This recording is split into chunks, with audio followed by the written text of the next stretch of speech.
All right, welcome to Out Motorsports After Dark, a podcast presented by and for the Out Motorsports community. Out Motorsports is the premier community for LGBTQIA+ driving enthusiasts, where our motto is cars as you are.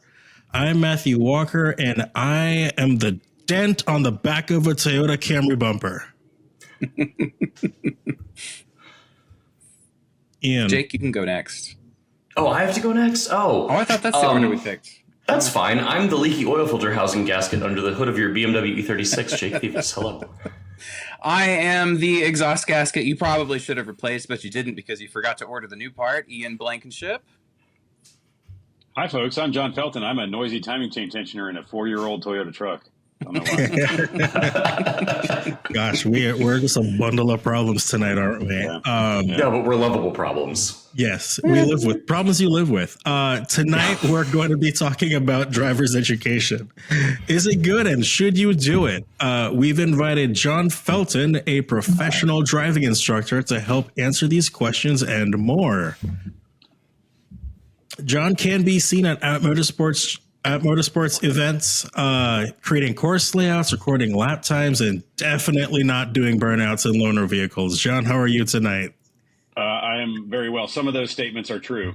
Yeah, and we are almost international. We're going coast to coast again this year, I believe. We are. We're almost international. Not quite. Pretty close. Yeah. For the three of you in California that are listening, we are going to be back at Willow Springs. From sea to shining sea. Mm-hmm. Hey, if we want to be international, we just need one event in Canada. That's all. Just we need. one. Cool.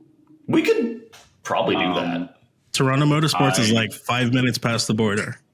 I'm going to Nürburgring in June. I can take a sticker with me. Hey. Yeah. Just spray paint Out Motorsports on the track. Hey, what would it cost to rent the ring? Ooh. Surely that's like cheap, right? Ooh, yeah, I don't know. Sure. I mean, okay, so we're driving there. I think it's July 2nd and 3rd. There's a track day on the second day. You know, you just rent race cars when you're there. And the track day entry fee, I think, is €690, and that just allows you every other session for the whole day. And they are taking 200 entries at that price. So that might tell you what it costs to rent. Okay. Yeah. Well, maybe we'll get some more sponsors. €690, I think it is. Yeah. Oof. You know, it would take me like 20 minutes to complete one lap. So I don't know. That kind of seems like a lot of value there. You'd be Matthew. I was there in 2019 in a Suzuki Swift from Rent for Ring. I love the Suzuki Swift. Very cool. It made like 17 horsepower, but it had a roll cage. And I didn't time my laps, but I did it in less than 20 minutes. Nice. I think, and I was only a little terrified. 8 to 10 minutes is probably a pretty good ring time. So Yeah. I feel like I could probably do okay. I'm there every week virtually, just not the real one, obviously. We're doing E90 race cars this time. I think we're going to do some the same. What is it? Ring Freaks. Yeah, the yellow E90 race cars. Cabettos, when they went over, rented one. They said it was pretty good. So sounds like fun to me. Yeah, that'll be great. So this week we want to talk about like driver's education, and I figured we'd start all the way back to when we all did driver's education. And so I figure I'll start, right? So I don't remember the year, but it was it's about 15 years ago, so 2010 or so. And so driver's ed took place over the whole semester. So I did it during high school as a class offered. Throughout the year, we had a course on campus that we learned to parallel park. We learned to deal with like intersections, stop and go. And that was in Cavaliers of all generations. Racing machines. That was a blast. Honestly, my high school had to be loaded because we had like whatever would be the newest Cavalier.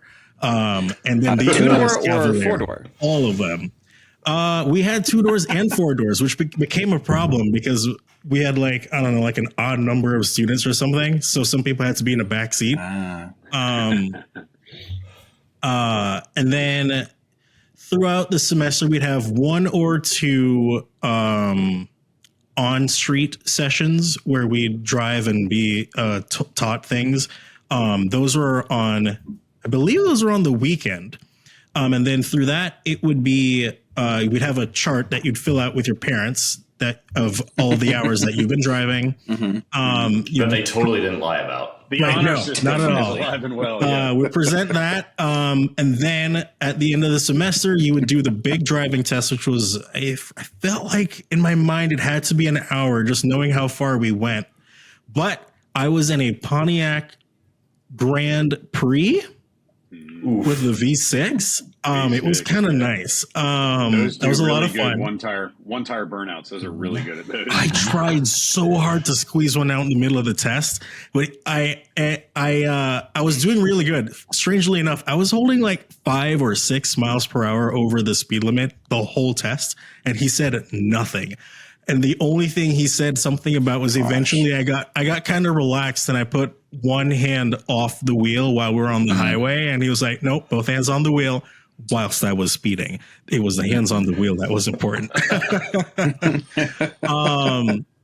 As if I was not already confident enough, we drove out to the country and then back in on the small roads. And so we had like a really curvy section, and so, I'm doing my thing, and he compliments me that I'm very smooth and all that. And I pass, and I got it. That was going to be my question was, did you pass the first time? I did pass the first test. I was wondering if like I'm pushing it with the speeding, because like it's, me at that, I was 16, 15, it's absolutely what I would do at the time. We were going to figure out how much I can get away with in front of the instructor. Like, look at me, I can drive.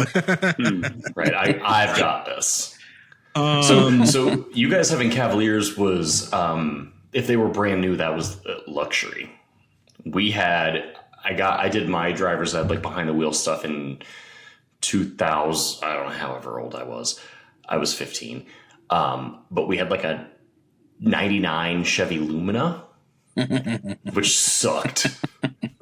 And I just remember the seats, you like sunk into them quite a bit. Yeah, when they would break down. And Did it have the front bench? Or yes, was it buckets? yes, Yeah, the front bench with like, it had like the extra brake pedal that was just like a metal bracket.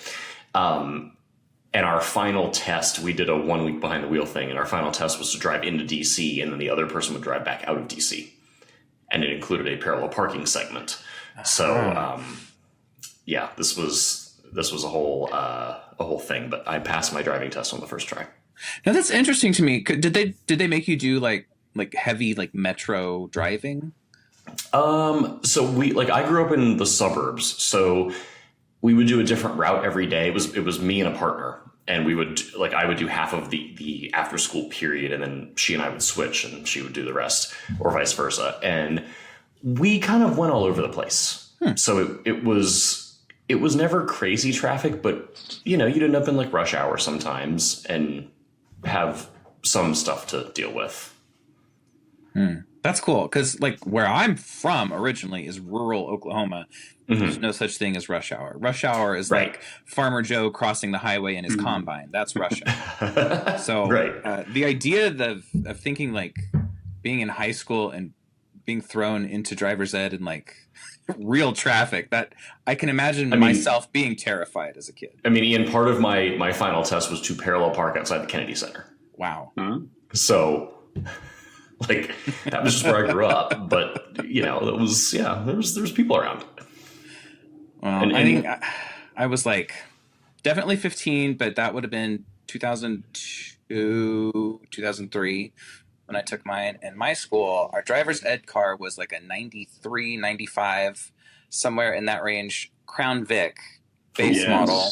John loves a Crown Vic. Yes. Yeah. Had the blue cloth interior, front bench, obviously. And then it was also a trip car for the school. So like when it wasn't being used for driver's ed, you and a teacher would take it to like, a competition or a game or, something like that. So it got a lot of use. It had a lot of miles. It was in really terrible shape, and it drove like it. And a lot of our driving tests were, again, with partners. I had a partner that was so terrified to drive that when we would do our driving tests, it would be he would no older than that one, John. It was the generation before that one. Or was that you? That was me. Oh, that's John. You haven't been to one of our events at Summit Point, Ian. Oh, That's you're right. how I you have use not. one. We have a You're skid on the pad. skid pad. Oh, right. Yeah, we get to do that. For anyone who's not watching video and just listening, John held up a picture of him at Summit Point on the skid pad in a white Crown Vic. Is the skid pad going to be active in a few weeks? Yeah, we'll probably have it. Okay. Anyway, not to distract, but I love a Crown Vic. Sure, but to the point of parallel parking, we didn't parallel park in front of the Kennedy Center. We didn't have anything like that out in Hooker, Oklahoma. What we did do was, because there's so few people in town, we would drive along a street until we found a car that was actually street parked, and then we would have to park behind it as our parallel parking test.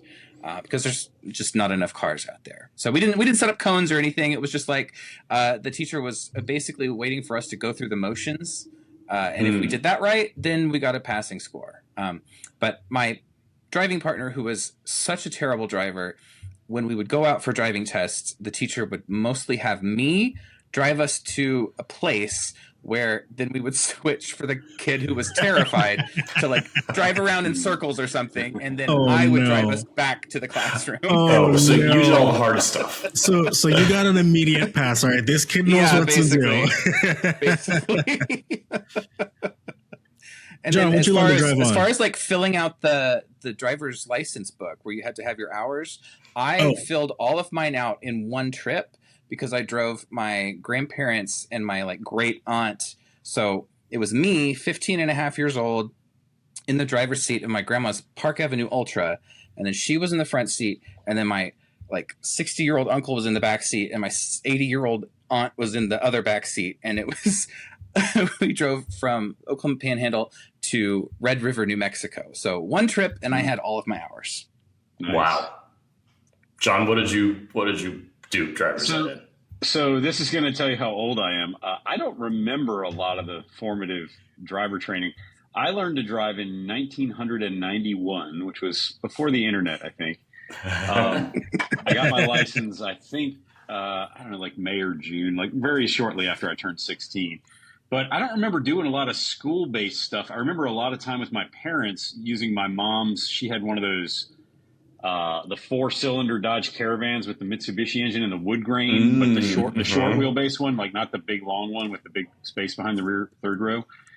So I did a lot of my learning to drive on that Caravan. It was probably an 86 Caravan.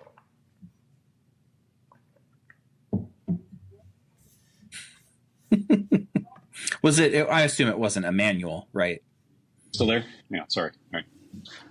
Because they make those in a manual. No, I always imagine like that would be the coolest van. 4-cylinder automatic. Yeah. Yeah. This was not that. This was a lot of that. And then when I actually turned 16, I was gifted a manual Subaru GL turbo wagon, which was kind of like my parents. Oh, I think we're losing John. Oh, yeah, I think we are. So. Oh. Yeah, I'm here. Sorry. Okay, cool. We're good. I'm getting 72 phone calls at once, which I shouldn't be. So I did most of my driving on this Subaru very early on, and that was kind of the, if you want freedom, this is the car you get. It was a GL turbo 5-speed, and that was that was my sort of high school car. And it was pretty cool, but I didn't kind of leading into the important part of driver education. I also did my first autocross in that time frame in my uncle's MR2, which was like an 86 MR2 very cool. non-turbo. First car I ever autocrossed was that when I was 16 or 17, right around then. Did you spin it? I did spin it. Congratulations, I did. Good guess. Yeah. But that was part of what made it so kind of interesting to me, was because I was like, oh, that's kind of hard to do. That's sort of challenging. It was just an airstrip autocross at Fort Lee. And I don't know. I guess that was kind of when the hooks got set in me, like, hey, this is a pretty complicated thing to do. I'd been a car guy, raised by a car guy. I was dragged to Formula One races and stuff when I was in diapers. I'd been to the 24 Hours of Daytona a couple times before I was even like in kindergarten. So I'd always been around. My dad always had cool cars, but I could never drive any of them. So when I started driving, it was like, hey, here's this crappy spare Subaru, and if you can't drive it, then you're walking. So I said, cool. Right. We're going to learn how to drive stick pretty quick. Yeah. That's what did you guys learn to drive a manual on? Because for me, it was a Scion XB. And while I was learning automatic at school, I was driving a Scion XB when my parents were taking me around. So some people listening in have probably heard this story. So sorry, like go make a drink or something. But we did not own a manual car when I got my permit, my license. But we had family friends down the street who had 3 boys that were a little older than me. And the mom drove a Z3 and the dad drove a NA Miata. And all the boys had learned to drive on the Miata. And they told my parents, like, oh, you can take the Miata for a weekend and let Jake learn on it. And my mom and I were with the other mom one day at the school, and we were killing time, and we had time before we were going to get lunch. And she's like, well, why don't you just teach him right now in the parking lot? So I learned on a 99 BMW Z3 and learned like the basics. And I think I drove it to lunch that day, probably very poorly. But then they went to somewhere for vacation, and I had just gotten my license. This was right after Christmas of that year.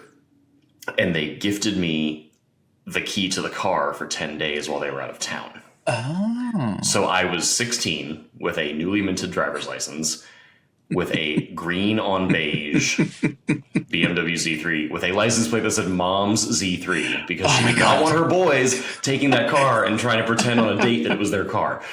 But you could not tell me shit in that car. It was the coolest thing ever.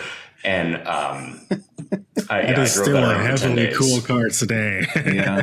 Yeah. And then like, I didn't really drive stick again. My mom bought her Crossfire and I drove that partially home from the dealer, but I still probably like beat the crap out of the clutch. And then I didn't really drive stick till I bought my Miata when I was 18. Yeah. Growing up, my dad had cars that had manual, and he always said, I'm going to teach you how to drive. I'm going to teach you how to drive. Well, kid in a divorced family, you don't see your dad all the time. So that never happened. What did happen was I wanted to learn how. So I found a book at the library and I read about how you drive a manual transmission. And I thought, okay, that's it. I learned. I read the book. And I didn't have an opportunity to actually drive a stick shift until, I was probably 21. I had a roommate who just bought like this beat up old Dodge Neon SRT4 because he really wanted an SRT4. And this would have been the people that own those, you cannot call them Neons. They get pissed off. Oh, we called it a Neon. He had a Neon before. John has been Neons. to Summit Point Hyperfest, and I called an SRT4 a Neon, and some bro that owned it was like, it's not a Neon. It's not a Neon. It's a Neon. Anyway. It's absolutely a Neon. Yeah. But he bought that. It was real ropey.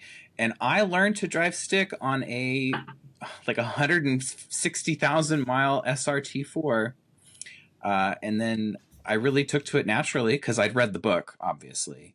And since then, I had an automatic Mustang, and I knew that the first car that I bought myself had to be a manual. So that's when I ended up with my Focus. Oh, that is awesome. I love that.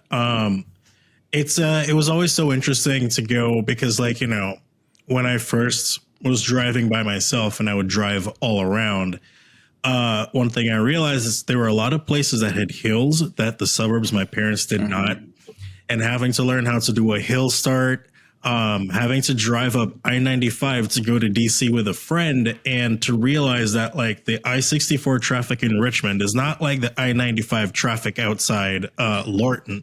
And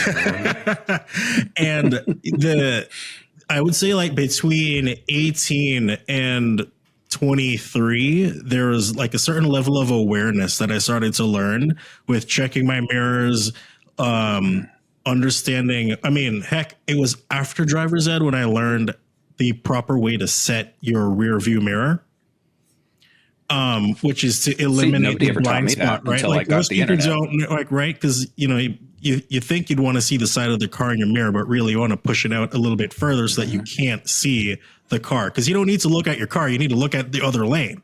And so it's so funny that even though I went through driver's ed and I felt like it was good, there were so many things that I learned after the fact from a practical sense when driving.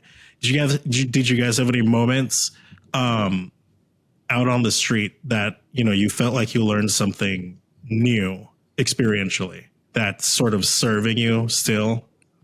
Like something they didn't teach. Yeah. Something they didn't teach. Get the hell out of the left lane.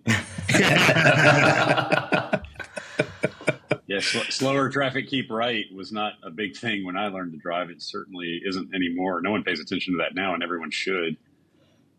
Lane discipline is something that is completely lost on American roadways, and elsewhere in the world, it's much more serious.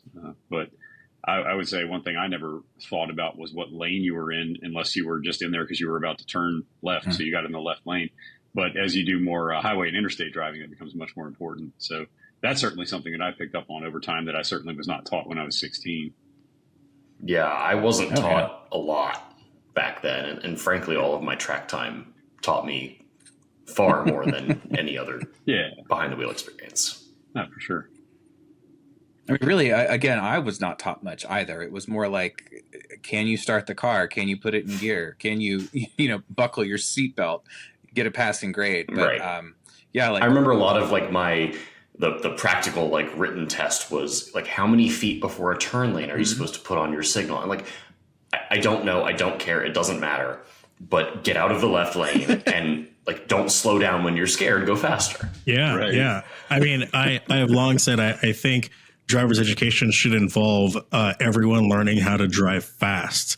Well, agree and disagree, because I don't think the fast part, I would say nearer to the limits, not specifically as fast. Like, I'll give you an example. You can learn a lot just blasting around a parking lot with some cones in it, or doing some threshold stops, or emergency lane change type stuff. And much of that can be learned in the 30 to 50 mile an hour range. Like, it's not, the definition is not fast, but you're at or near the limits of what specifically the front tires can do. And you will learn a lot more. And the same reason I say everyone should go drive around in a snowy parking lot, right? Yeah. Same idea. Make yourself kind of learn where the limits of traction are. And speed is really not a big part of that. I mean, they do a lot, like at Summit Point, they do the accident avoidance class that is really highway speeds the whole time or less. All of it is intended to just get people better at car control. So I agree, but the fast is relative to traction, not speed itself. Does that make sense? Yeah, absolutely. Totally. I mean, when I did that Bridgestone winter driving school back in January, everything we did, I mean, I was in Highlanders doing 30 miles an hour, terrified, but like sideways and learning a lot. If I could tell you some of the stuff we do at work in government vehicles, you would be amazed at how slow we go to teach some stuff and learn some stuff. Yeah. But in fact, please, like being on a skid pad in a 12,000 pound armored Suburban, for example. Yeah. You don't need to go real fast to learn much. But please do tell us, what is what do you do? Let's start there. What do you do? And just a little bit of your experience with high performance instructing. Where to start? I have always been putting on events since the 90s. I was one of the original people that brought NASA to the East Coast and was the guy who handed it off to Mr. Cabetto.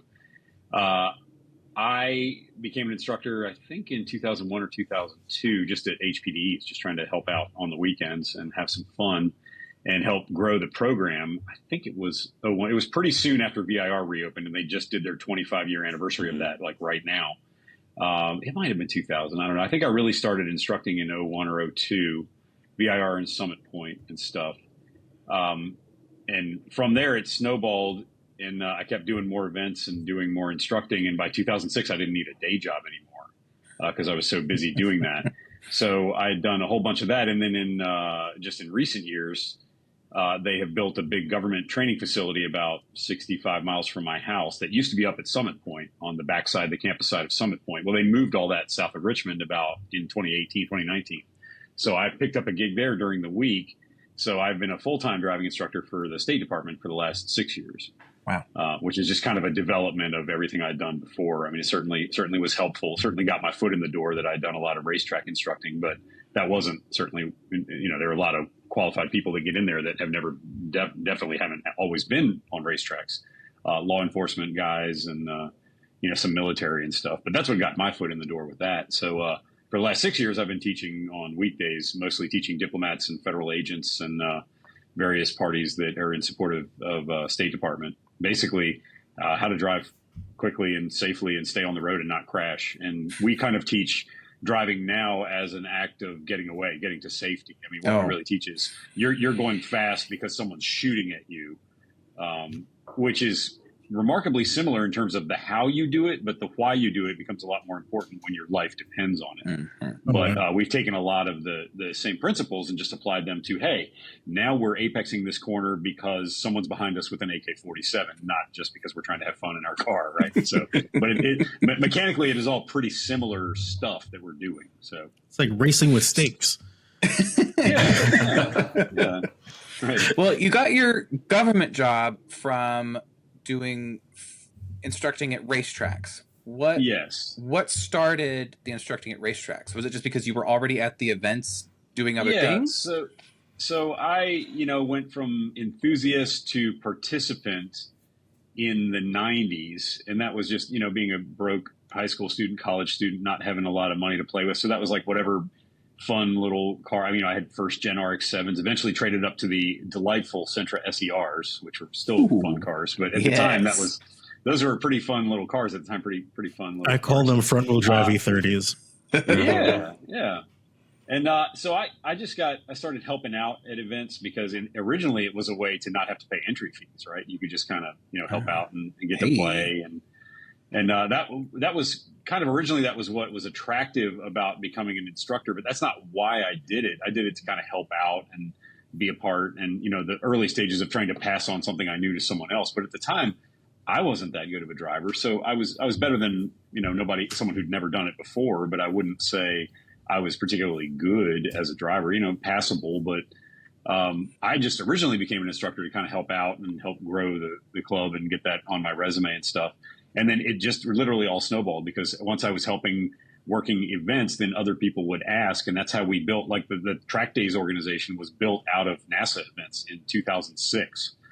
They came to Mr. Cabetto and said, hey, we want to do a R32 club event. Will you help us? And Chris was busy and said, oh, John can help. So we went down and did a Monday for them at BIR. And that has turned into Track Days has been putting on events regularly, HPDEs all over the place since 2007 and still is. That's one of the things that became, that's how I went from, just kind of being a recreational guy to having a full-time job putting on events. Was that there were some years where I was on the road, 100 days a year doing that or more. And now currently, when you count the daytime, I'm at a track 220, 240 days a year at a track or a training facility on a track. So, it's a lot.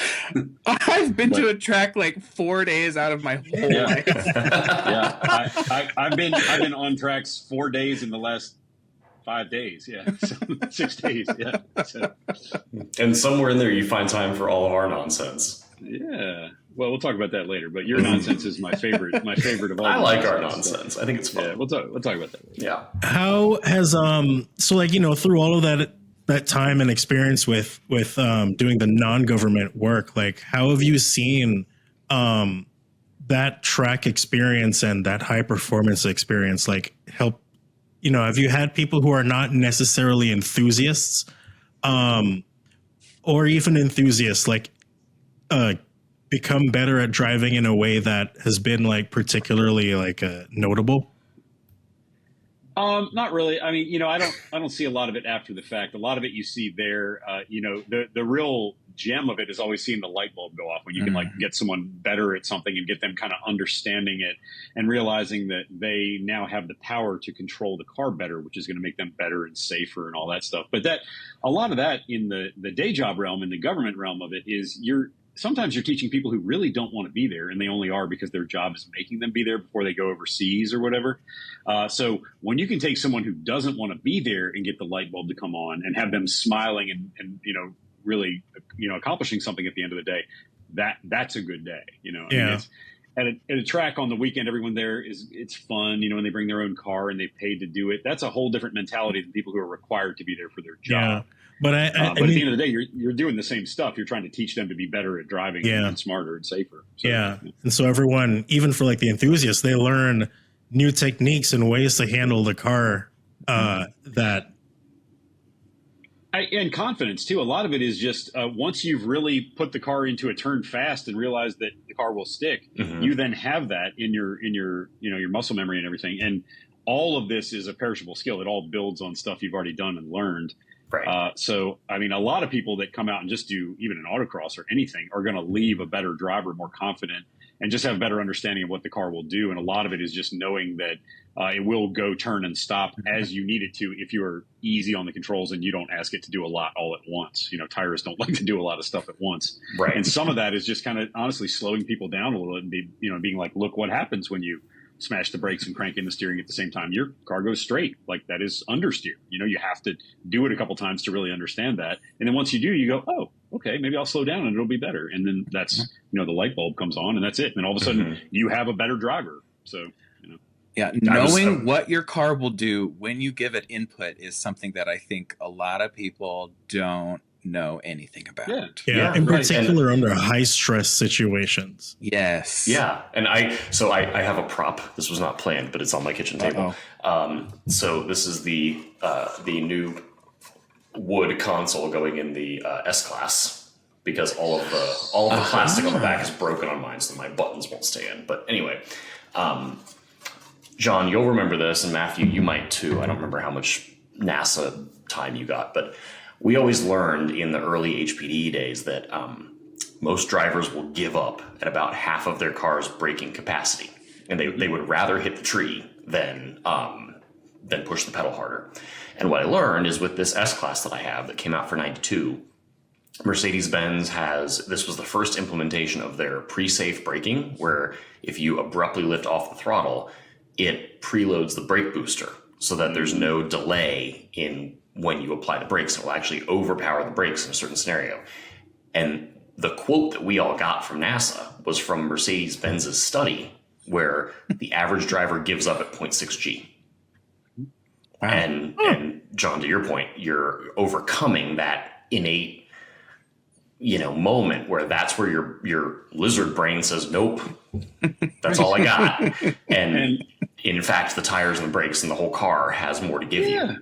Especially in an ABS car, like anything we drive has ABS. You just press the pedal until it starts vibrating against your foot, and guess what? That's your threshold. The car will stop very well at that point. Yeah. And that's why, again, teen schools, like what driver's education is in this country and what it could be are completely different things, because nowhere in your standard driver's education are you told, all right, get it up to 60 and then stop in 150 feet. No one ever makes you do that. Yeah.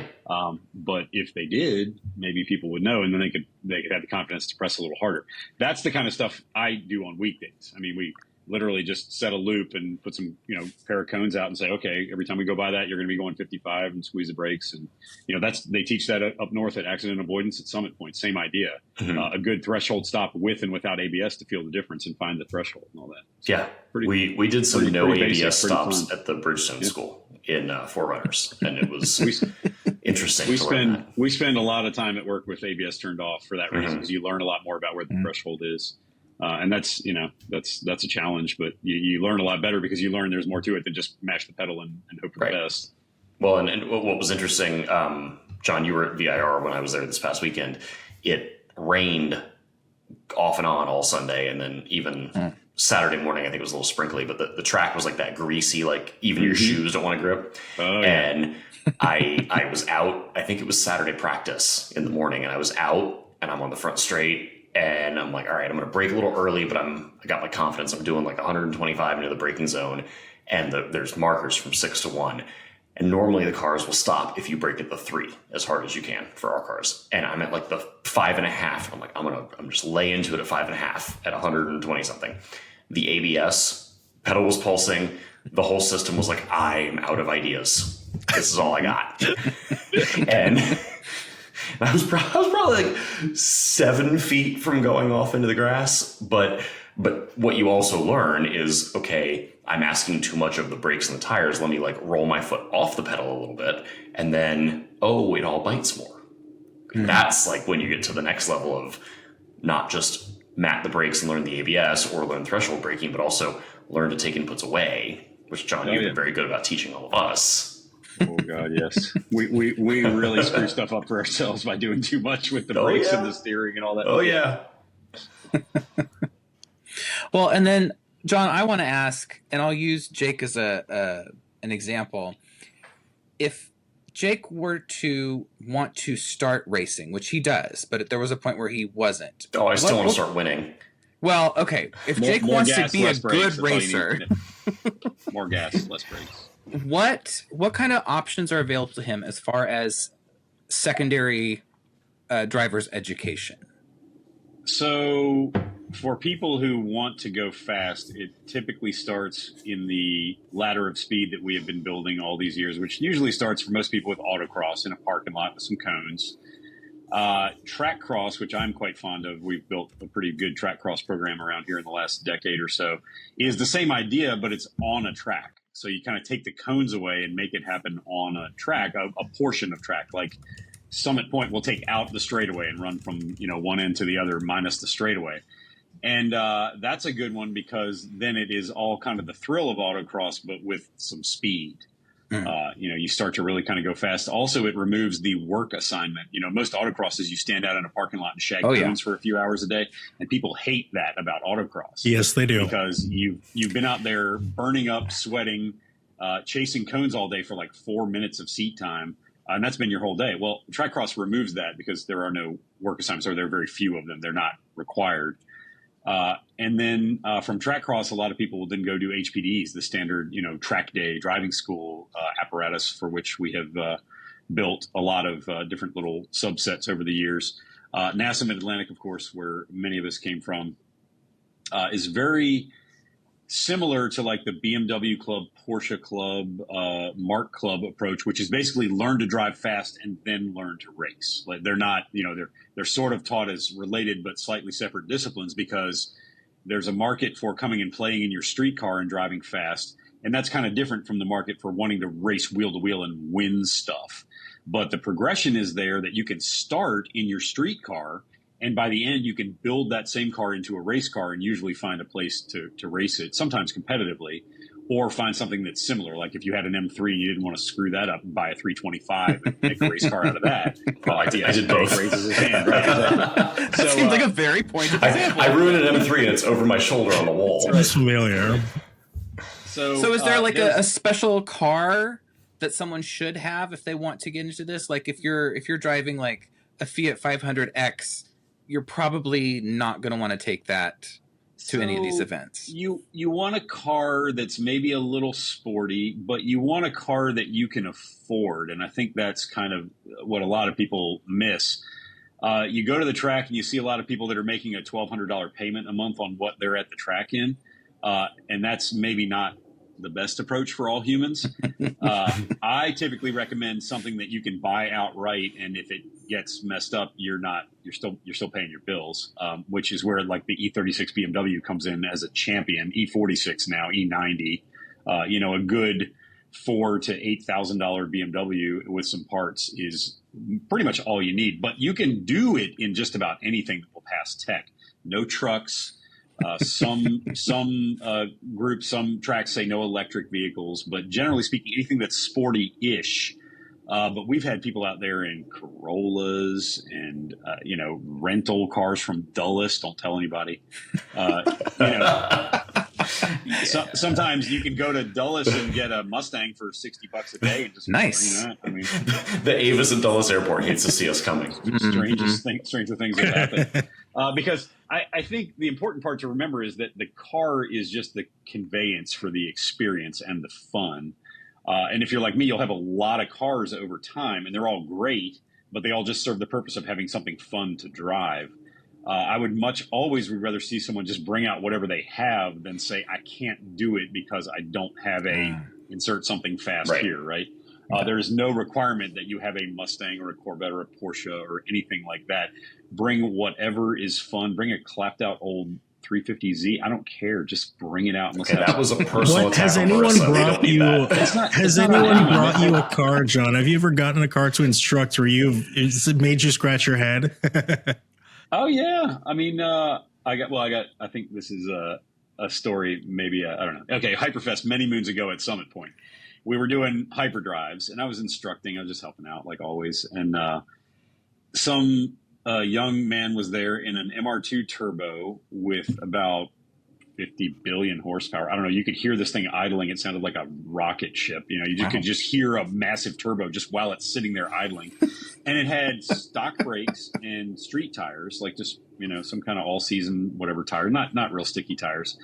And I hop in and we go out and we do a first lap. On the out lap, he goes down into turn 1 and just touches the gas just a little bit in turn 1. And the car just goes whoop, and we spin down to the inside curve in turn 1 at Summit. And I'm like, okay, we can work with this. We can fix this. We're just going to slow down for this turn next time. So we managed to get our way all the way around the track, and he gets on the front straightaway and just pins it. And this car is going, I don't know, 140 plus, way too fast. Wow, that is fast. Way too fast for what it was. Gosh. And we get down to turn 1, and like about the 10 marker, I'm like, brake, and it's not happening. And we go down into turn 1, and he spins it on the second lap in turn 1. And then he gets the car back under control, and I'm about to tell him, "Hey, let's go into pit road and talk about this." When he says, "So, are you gonna show me the line, or like what are we gonna do?" And I'm just like, "Bro, we got way bigger problems than what the line is right now, you know." So that was one of the times where I was like, yeah, I'm not just gonna hop in a random car on grid anymore. So I have a little better idea of what we're dealing with. But it's a hybrid drive, you know. It's there. It exists for people to bring whatever to the track and learn and have fun. So you know there is some of that, but that was some of the most scared I've been was barreling down that straightaway in a car that I had not really teched myself and didn't really know, other than it sounded like a jet fighter, and I knew it had stock brakes on it. So not a good combo. Yeah, 140 plus down to a brake marker, and I had no idea what was going to happen. So, And there's a good point in there, in that the biggest things I feel like that you need to do to prepare before you go out for something like this is to have good brake fluid, have good brakes on the car, and you could probably do it in all seasons, but you know, if you can, a summer tire would be amazing. But like all seasons would be fine. Is there anything else that would surprise you? Yeah, would it surprise you to learn that most of what we teach in at work is an all season, because they're loud. You kind of, in some of the learning scenarios, you want a tire that's loud because it'll start squealing before you get anywhere close to the limit, and that's a good learning tool. I mean, you know. The crappiest, like Uniroyal Tiger Paw, is a fantastic loud tire. It has no Black grip. Lions, baby. It's very predictable. They're hard to flat spot. They're super loud. Like they're all the things that is not a performance tire, but that makes them a great tire for people to actually learn some vehicle language, like where the car is talking back to them, as opposed to people that show up on a super sticky tire. It's you know, you gotta get some feel for it, but you don't yet know what you don't know. So it's I honestly, for me, as a kind of a purist in this realm, I think the crappier the tire, the better. I think it's, you know, again, not for speed, but for learning. Like for your first few, you want a tire that's loud. Whatever crap came on your Craigslist car that you bought on Marketplace or whatever came on it, if it has, you know, if it's black and round and will hold some air and is not dry rotted and is fairly not more than maybe 5 or 6 year old tire, just run it. Yeah, just do it. No, way to call out all of our upcoming Ultima drivers. No donut spares, please. That is going to be a riot. I cannot wait. That's going to be so all dumb. The squealing Ultima front tires and CVTs and CVTs. Yeah, but no, I'm with you on that, John. Like I remember when I was doing the top end of my HPDE years, but then getting into time trial, and everyone want to talk about tires, and everyone, I should get Hoosiers and really have some grip. And it's like, no, you shouldn't, because you don't know what you're doing. And these things are going to make you feel like a superhero right up until you fall off the knife's edge of grip and you're like backwards in a wall somewhere. Yeah. I'd rather you be on a summer tire or even a Cosmo Mucho Macho, the official racing tire of Motorsports. Like put a Mucho Macho on your rental Chevy Malibu and come do dumb stuff, and you'll learn something from it. Yeah, and I mean, I remember from the autocross days, just there were guys out there in Miatas on all seasons who were laying down insane for sure times. We are up to 10 Ultimas. Is that correct? Because you're pulling the Volvo that was in the listing. I think we have. They're all 2 driver cars, so I think it's 5 Ultimas with 10 drivers right now. Okay. I love it. But yeah, for those who are unaware. 12 entries. Yeah, there's 12 entries, but 2 of these are a Volvo. Right. Clay and Matt are trying to pass off a Volvo S60 as a Infinity, and we're not going to do that. So it's 10 Ultimate entries. That's good to know. It's a 5-cylinder Ultima. What are you talking about? It's fine. I know Jake and John, you guys have been friends for a while, but when Out Motorsports started doing the track cross series, John, what attracted you to wanting to help out? Oh, I can't wait to hear this. Jake had a good idea. I mean, so I don't want this to sound wrong. I do a lot of stuff at tracks, but it's all pretty similar. Like it's all kind of the same folks, and it's kind of, there's not a lot that's new. I'm a creature of habit. I love that. I mean, that's great. It's some of my closest friends in the world I've met through the track. But Jake had a good idea. And Jake's good idea was, let's take a great group of people and go have some fun in a way that hasn't really been done before. And I really thought, like knowing Jake for a while, I really thought that was a good idea. And I wanted to be a part of it because I thought it sounded fun.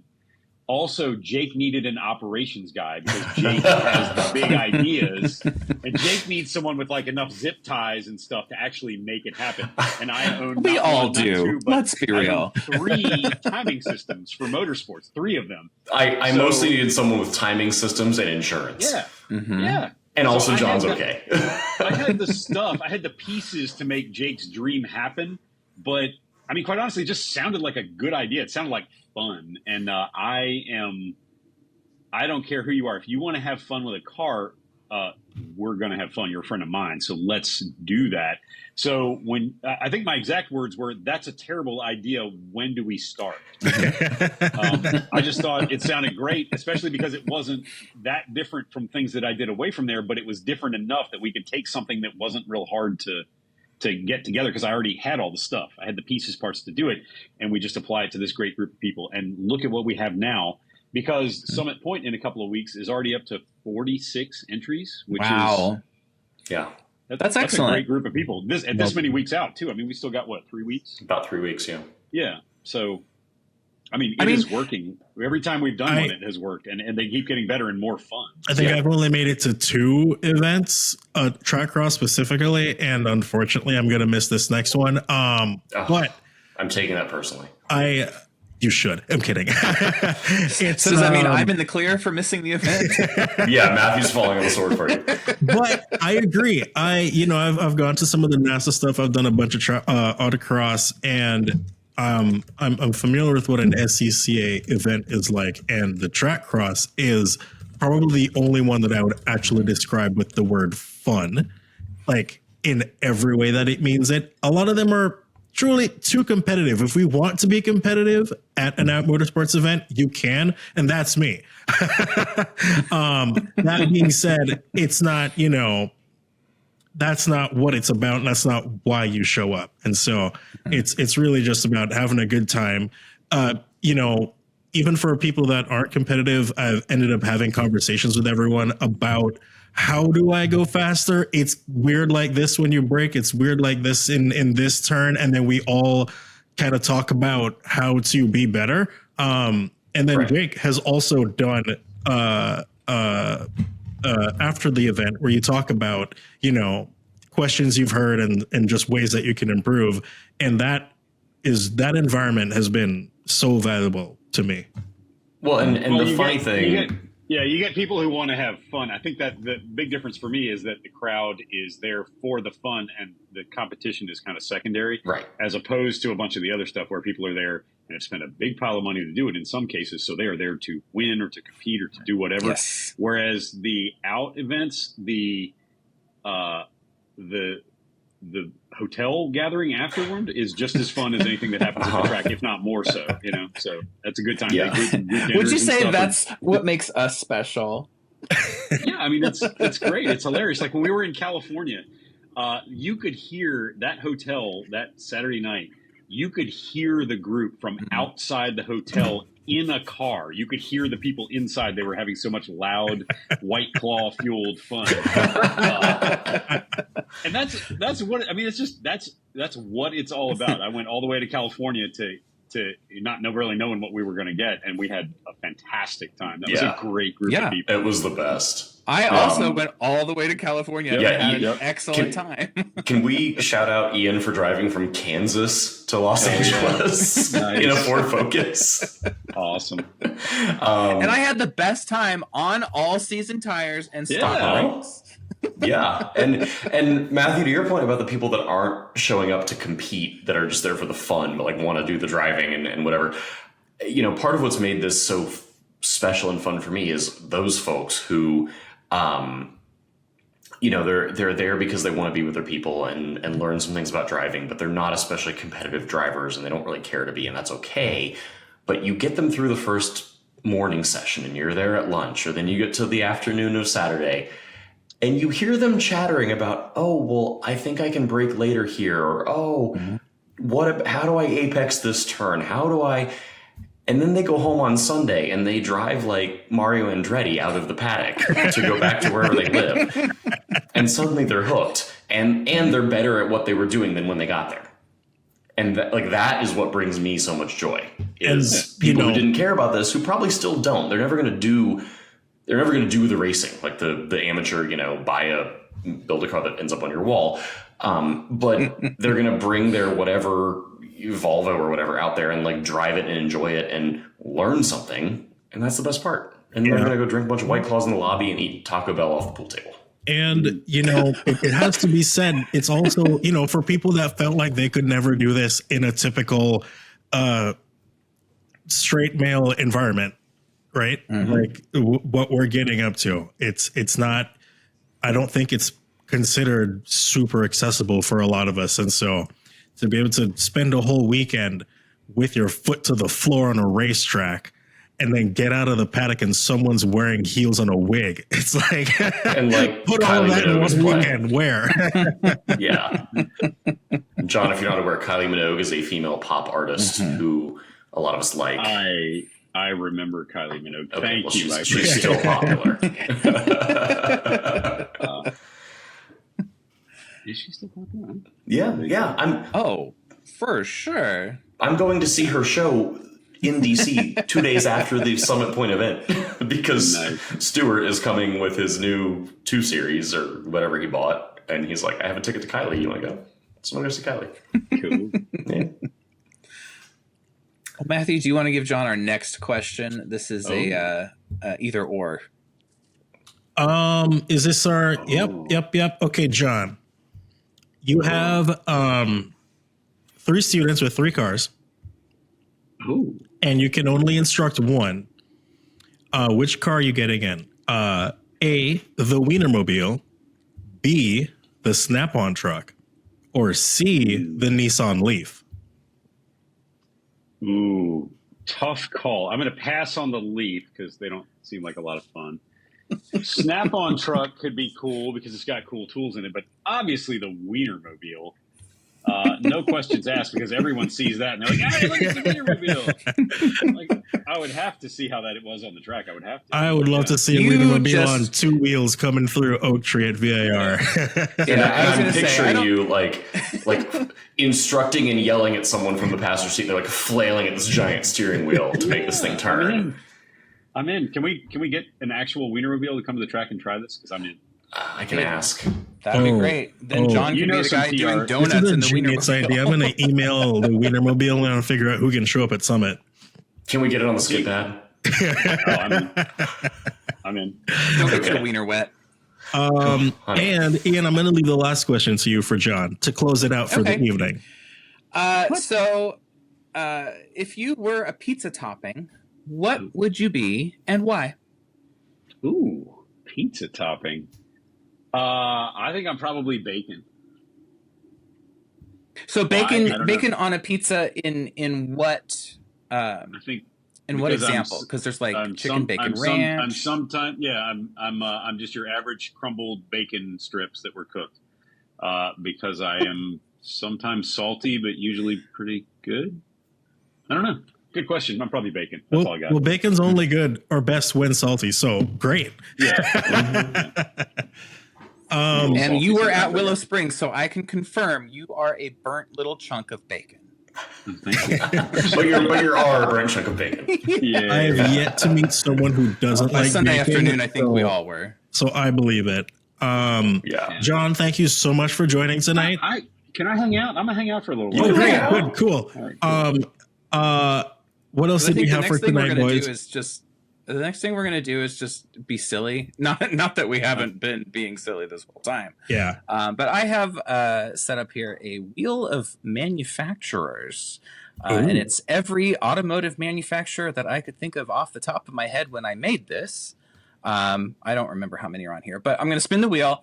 It's going to land on a manufacturer, and then we'll kind of go around the screen. Jake, we'll start with you when it lands. Just say your favorite car from that manufacturer and a quick reason why. Oh, I So can't I've wait. spun the wheel, Okay. and we're going to see what we end up with. I hope it's something like Daewoo. Honda. I don't know anything. Honda. Oh my goodness. This is like favorite Honda ever. Your favorite Honda model and why? Does he have to Can choose? I include like Acura? Acura is on the list, so no, you may not. do we have to choose like model year? I guess This was so. supposed to be a quick, easy game, so let's get Okay. to it. Okay. Okay. Well, you're asking car people to be quick and easy. Get real. Oh, I'm not quick and easy in most cases. Oh my God. Oh, my default is, and this is just where my brain is going, so we're just going to live my truth. Like the 99-ish Civic Si in Electron Blue Pearl. Oh yeah. Okay. That is because That they are is just very like good. they are so great. They are still great. I would have bought one in college if they weren't known for being stolen, and instead I bought a Mazda Miata. But I would still love one of those. Excellent. I approve. Yeah, Are we all answers for there's Honda? many other Hondas I like, but that is I'm going to go with that. Okay, John, what's your favorite Honda? Ooh. An early S2000, pretty fun car. Pretty, a little small, not much torque, but man, what a good handling car with a good, sweet sounding, high revving engine. I would say, AP1, right? Or early S2000. That's another approval from me. Like, how could you go wrong with that? I am deeply disappointed in both of you. Oh, what are you going to say? The Like a fucking 2006 CRV with a Honda manual or something? Odyssey Elites with the V6 VTEC revving to 75 or something like that, 100 RPMs. And come on! If I can't remember the race house that did this, but if the Hot Odyssey is existing, you know I'm right. No, the hot Odyssey, that was Honda internal performance engineers that put that van together, and they ran that and an Acura MDX with NASA. Wow. I would have to say my favorite Honda is the 93 to 98 Del Sol in Samba green, because that is so gay. And you know what? We have one. Jack has that car. Oh, His isn't wow. Samba green, though. His is like the forest green. Samba was like the bright green, right? Yeah, Okay. Samba was like bright lime green. Yeah, no, Jack's Okay. is like forest green. Next manufacturer that landed on is Mazda. Ooh. Oh, Miata, obviously. Yeah. Well, Is that what we're No. all going to say? no. Okay. Can I throw an honorable mention to the Mazda Speed Protege because she was cool and bad? That's actually I guess. so good. Just don't forget about her less popular sister, the Protege MP3. Those were also That's cool where and she got bad. her good looks from.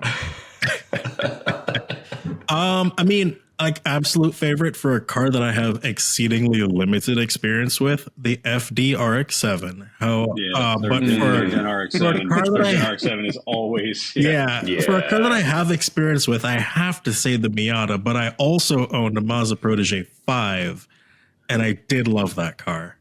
right up until everything rusted out of it. Yeah, and then it started eating the coolant and the oil at the same time.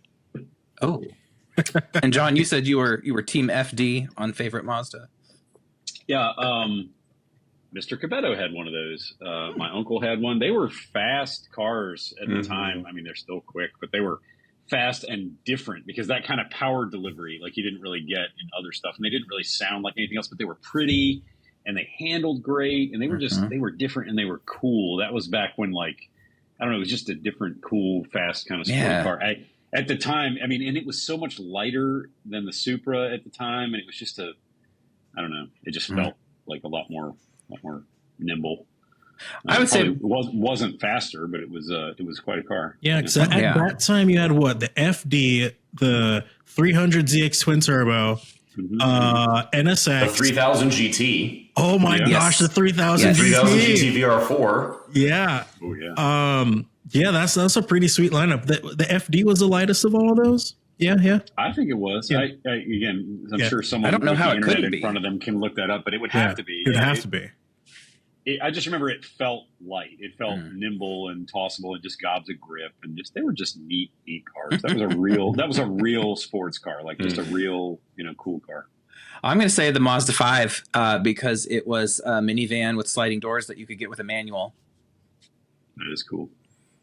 And I think a few people swap Mazda Speed 3 for sure. into that.